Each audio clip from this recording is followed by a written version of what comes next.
All right, everyone. Hello. It's Matt here. Sorry about the mess, but I'm just getting my wife moved in. We just got back from our honeymoon. I'm married. You're looking at a married man now. Thank you all for your patience and waiting like 3 weeks almost. So let's just get back into the swing of things with like a little update video. So first things first, I would like to announce some winners. Let's pick them. So this first wheel is for all the subscribers in the month of September. I'm going to spin the wheel here, and let's see who gets a copy of my game. All right. Okay. Yo, congratulations, Matthias Boyer. Next up, we're going to do all of the comments on my last video, and we're going to pick someone to get the latest build of my game. Let's go and spin the wheel out of all the commenters.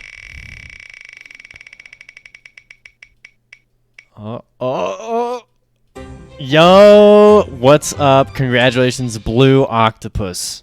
I'm gonna reach out to you too, somehow, whether it be on YouTube or through Discord, and I'll send you the most recent version of the game. So stay tuned for that, or be looking out for that.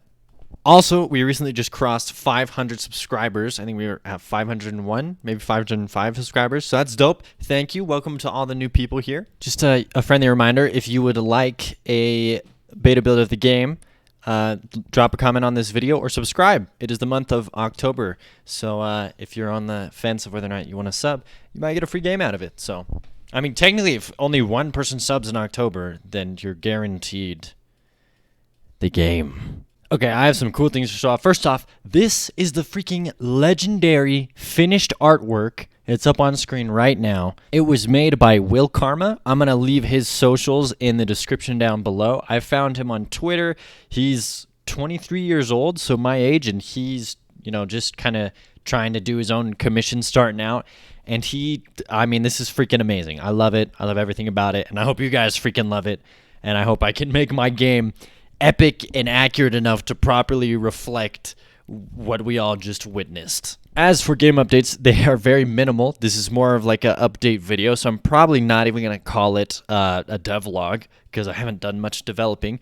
But I will show off a couple fun things. Last episode, I talked about seeds and randomness in levels.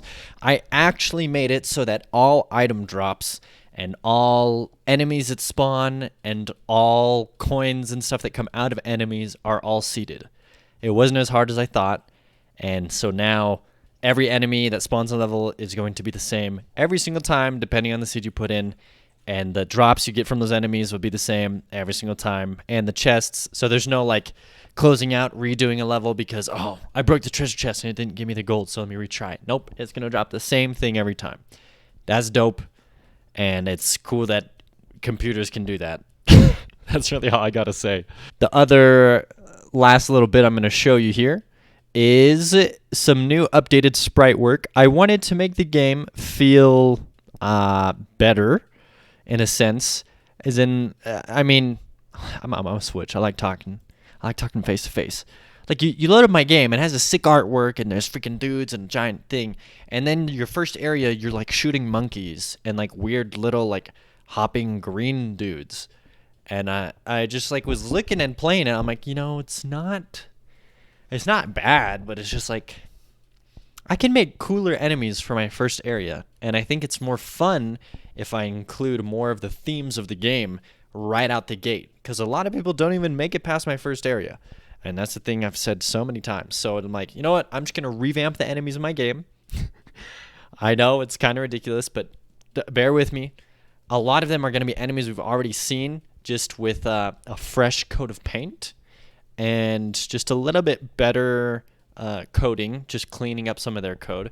So right here, I'm going to have a little mini T-Rex dinosaur. He's pretty small in game. He's about half the height of the player. The player's just a little taller to here.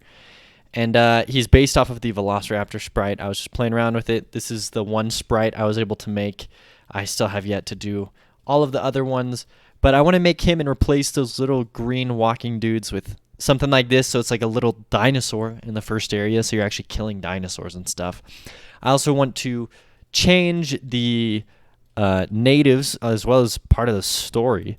So now they are, let me zoom in. They're going to be these lizard people. And I mean, or lizard dinosaur people. I mean, I'm still going to keep the dinosaur looking ones as well. But just for the starter area, like, let's do some cool, like, I don't know, lizard folk, troglodytes, whatever you want to call them. So this is a spear enemy, but with this fresh coat of paint on him, so it just looks sick. And this is the sword enemy. Now, I had drawn a lot more, and then my computer died, and I lost a lot of process. But before I did, I had finished one. I'd done a couple sprites. Like, I think I'd done these 4. Anyways, this is the only one that got saved. But this is what he looks like. I'll zoom up here. I really like this design. And I just think it's cool that instead of, seeing nothing in the first area, you're going to load in and be able to, fight this dude. And he's going to be there right out the gate. I also, while I was on my honeymoon, I went to Cancun and I got a lot of inspiration. I went to a lot of cool shows where they show a lot of the history of the Mayans. I went to Tulum, which are just ancient ruins that are there. And it was sick, and I jotted down a bunch of ideas. I sent them to myself, so I have a ton of cool stuff I want to implement now that's more historically based. But, like, I'm not trying to make, like, a historically accurate game. I have dinosaurs, okay? I mean, come on. But I wanted to incorporate more of this atmosphere that the Mayans had. And so I'm going to be putting in a lot more emphasis on, like, that and just changing around some of the plants and the environments to make it feel more like where I was, because I literally was in the setting where the game is taking place in Southern America. So that was super cool, and I'm pumped to start working on the game again. So that's all that is currently going on my end. I'm glad to be back. I'm glad to be making this video. Thanks for waiting it out. It was a long wait period with not a whole lot of updates, so I do apologize. Moving forward, I'll try and be more transparent, even if it is just a quick 5-minute video where I'm like, hey, what's up? Like, I got a piece.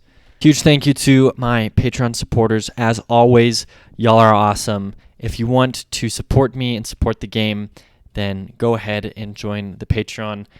This month, I also want to take a new look at the Patreon and just see what else I can offer, because there's not a whole lot going on right there. It's literally just for if you want to support me. I tried doing some things in the past, but I'll think about it. I'll see if I can come up with some other stuff to offer.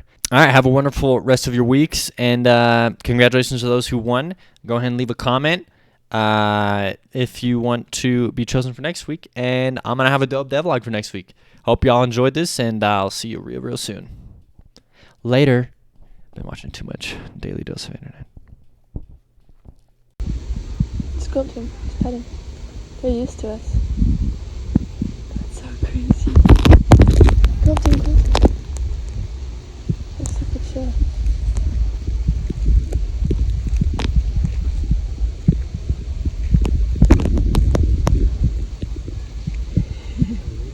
Ow.